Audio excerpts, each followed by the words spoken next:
Oke, kami dari kelompok 11 akan menjelaskan tentang Lean Software Development.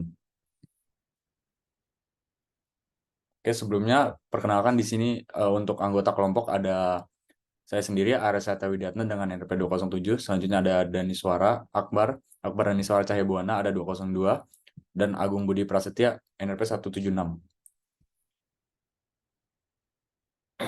Sebelum mengenal lebih jauh tentang Lean Software Development, di sini ada pemborosan yang umum dalam pengembangan perangkat lunak. Yang pertama ada pengerjaan fitur ekstra. Hal ini hadir dalam banyak rilis perangkat lunak meskipun pada akhirnya tidak diperlukan. Memasukkan hal ini ke dalam perangkat lunak sebelum menerima umpan balik dapat membuang-buang waktu. Selanjutnya ada kurangnya dokumentasi solusi. Pemborosan waktu dalam pengembangan proyek dapat terjadi karena tim perlu mencari solusi berkali-kali atas masalah yang sudah teratasi sebelumnya. Karena tidak adanya dokumentasi solusi. Selanjutnya ada penundaan. Segala sesuatu yang menghalangi terselesaikannya pekerjaan dianggap penundaan dan membuang-buang waktu. Selanjutnya ada cacat. Cacat akan selalu menyebabkan pekerjaan ekstra. Mereka memaksa pemrogram untuk menghentikan apa yang mereka lakukan dan berpindah haluan. Gangguan tersebut dapat berdampak pada kualitas dan produktivitas. Selanjutnya ada pekerjaan yang tidak sesuai.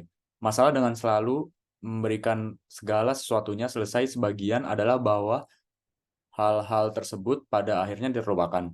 Mereka terus-menerus didorong ke bagian bawah daftar tugas dan kadang-kadang ketika mereka ditangani, mereka sudah menjadi usang. Sementara itu, hal ini mengikat sumber daya pada sesuatu yang tidak produktif atau memberikan hasil. Dan selanjutnya ada pelimpahan tugas. Setiap kali sebuah proyek diserahkan dari satu individu ke individu yang lain, ada banyak waktu yang dihabiskan untuk transfer tersebut. Orang atau tim baru harus mengetahui apa yang sedang terjadi dan mungkin dilatih dalam aspek-aspek tertentu yang belum mereka kenal. Oke. Selanjutnya adalah apa itu Lean Software Development. Lean Software Development adalah pengembang perangkat lunak ramping, sebuah pendekatan dalam pengembangan perangkat lunak yang berfokus pada pengurangan pemborosan dan peningkatan nilai bagi pengguna. Lean Software Development didasarkan pada prinsip-prinsip Lean Manufacturing yang digunakan untuk meningkatkan efisiensi dan produktivitas dalam produksi. Oke, di sini adalah aspek-aspek utama dari Lean Software Development. Yang pertama ada Eliminate Waste, yang kedua ada Build-in Quality, yang ketiga ada Decide as late as possible, yang keempat ada Deliver as fast as possible, yang kelima ada Empower Team, yang keenam ada See the Whole, yang ketujuh ada Built-in Integrity. Yang pertama ada Eliminate Waste, atau pengurangan ketidakefisienan. Prinsip pertama dalam Lean Software Development adalah menghilangkan ketidakefisienan, yang mencakup beberapa jenis ketidakefisienan seperti defek perangkat lunak, penyerahan tugas, penundaan berpindah tugas, pemrosesan berulang-ulang informasi, fitur tambahan yang tidak perlu, dan pekerjaan yang belum selesai. Cara menghilangkan ketidakefisienan meliputi menunda perencanaan rinci, merencanakan MVP atau minimum viable product, mencegah defek sejak awal, alokasi waktu yang tepat untuk fokus, berkomunikasi dengan spesialis lain, dan menghindari pekerjaan tambahan yang tidak dapat diselesaikan, serta fokus pada fitur yang menghasilkan pendapatan. Oke, selanjutnya ada built-in quality atau membangun kualitas yang akan dilanjutkan oleh Agung. Terima kasih. Selanjutnya ada built-in quality atau membangun kualitas. Mengenalkan manajemen kualitas dari awal proses, menjaga umpan balik pelanggan, dan mempertimbangkan kualitas dalam pengambilan keputusan adalah cara-cara penting untuk membangun kualitas dalam pengembangan perangkat lunak. Selain itu, refaktorisasi berkala, pair programming, pengujian otomatis UI, dan proses review kode juga berperan dalam menjaga kualitas tinggi sepanjang proses pengembangan. Selanjutnya ada decide as late as possible atau menentukan komitmen selambat mungkin. Menunda komitmen adalah saat tidak membuat keputusan akhir dengan cepat tetapi mengambil waktu lebih lama untuk mengumpulkan informasi dan data, sehingga keputusan yang diambil lebih terinformasi. Cara melakukannya adalah dengan membuat keputusan yang dapat diubah, menunda keputusan yang tidak bisa diubah sejauh mungkin, menghindari desain dan kode yang sulit diubah, dan memilih struktur yang lebih fleksibel. Misalnya, jika tidak yakin tentang fitur tambahan yang diinginkan pelanggan, dapat merilis versi produk dengan fitur minimum terlebih dahulu dan memantau permintaan pelanggan sebelum membuat keputusan final. Selanjutnya adalah deliver as fast as possible atau menyampaikan secepat mungkin. Membuat rencana panjang dengan banyak waktu dan sumber daya tidak selalu baik dalam pengembangan produk. Terlalu banyak waktu bisa mengakibatkan produk yang rumit dan tidak efisien. Lebih baik merilis produk lebih cepat untuk memperoleh umpan balik pelanggan, tetapi harus memastikan bahwa setiap rilis memiliki nilai dan membantu memecahkan masalah pelanggan. Selanjutnya ada empower the team atau memberdayakan tim.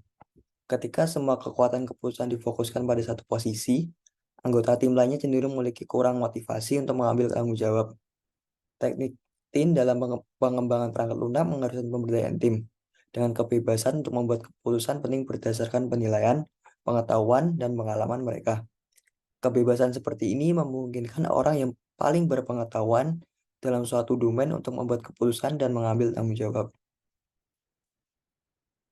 Selanjutnya ada built-in integrity atau membangun integritas. Integritas suatu sistem sangat penting bagi pelanggan. Hal ini dijelaskan melalui dua metode, yakni integritas konseptual dan integritas yang dapat dirasakan. Integritas konseptual berarti bahwa komponen-komponen individu dalam sistem bekerja sama dengan baik sebagai suatu keseluruhan. Sistem tersebut seharusnya fleksibel, mudah dipelihara, efisien, dan responsif. Desain dan penggunaannya harus konsisten, mencerminkan persyaratan serta masalah bisnis yang ingin dipecahkan. Integritas yang dirasakan menggambarkan cara sistem diamati dan dirasakan oleh pengguna. Hal ini menyakup segala hal mulai dari cara sistem beroperasi, pengiriman, pemeliharaan, harga, hingga hubungan dengan masalah-masalah bisnis. Kedua konsep integritas tersebut penting dalam proses pengembangan perangkat lunak yang efisien. Selanjutnya ada see the whole, atau melihat secara kesatuan atau keseluruhan. Pendekatan Lean dalam pengembangan perangkat lunak menekankan pentingnya mempertimbangkan seluruh sistem daripada memecah masalah menjadi bagian-bagian yang terpisah, dengan tujuan untuk menghindari suboptimasi. Strategi untuk melawan suboptimasi mencakup mengidentifikasi dan memperbaiki cacat secara menyeluruh, menyederhanakan proses sebelum mengotomatisasi, dan menjaga keseimbangan antara fitur minimal yang cepat dikirimkan dengan nilai yang memenuhi tujuan bisnis.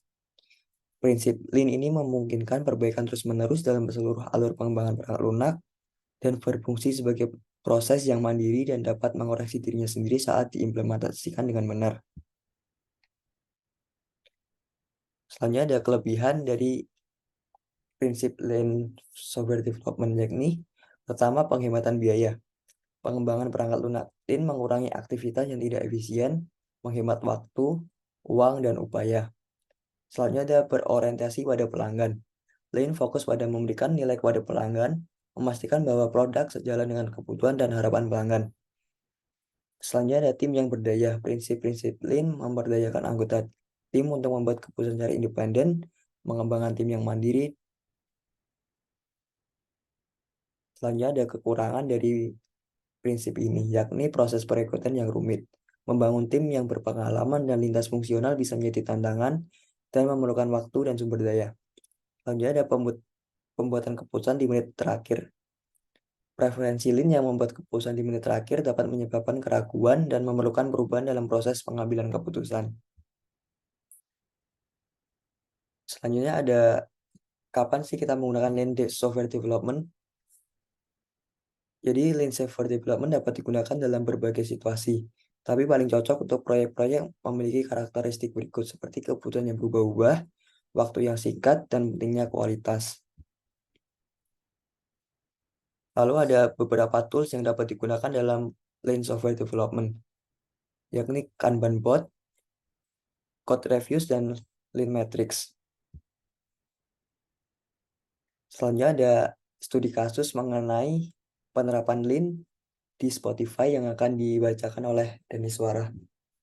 Studi kasus Spotify adalah perusahaan streaming musik terkemuka yang menghadapi tantangan dalam mengembangkan dan meningkatkan aplikasinya secara terus-menerus. Mereka ingin meningkatkan efisiensi pengembangan waktu peluncuran fitur baru dan memastikan kepuasan pelanggan. Yang pertama, identifikasi nilai. Spotify mengidentifikasi bahwa nilai utama bagi pelanggan mereka adalah pengalaman mendengarkan musik yang lebih baik, berbagai pilihan musik, dan kemampuan berbagi musik dengan teman-teman. Yang kedua, pemetaan aliran nilai. Ketika semua kekuatan keputusan difokuskan pada satu posisi, anggota tim lainnya cenderung memiliki kurang motivasi untuk mengambil tanggung jawab. Teknik Lean dalam pengembangan perangkat lunak mengharuskan pemberdayaan tim dengan kebebasan untuk membuat keputusan penting berdasarkan penilaian, pengetahuan, dan pengalaman mereka. Kebebasan seperti ini memungkinkan orang yang paling berpengetahuan dalam suatu domain untuk membuat keputusan dan mengambil tanggung jawab. 3. Identifikasi pemborosan.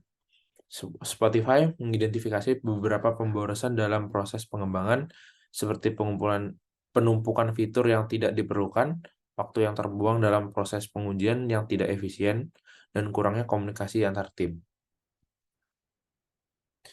Yang keempat, implementasi prinsip Lean. Spotify menerapkan berbagai prinsip Lean software development seperti pengembangan berbasis fitur, fokus pada pengembangan fitur yang memberikan nilai terbesar kepada pelanggan. Iterasi cepat, melakukan iterasi dan pengujian terus-menerus untuk memperbaiki fitur yang ada.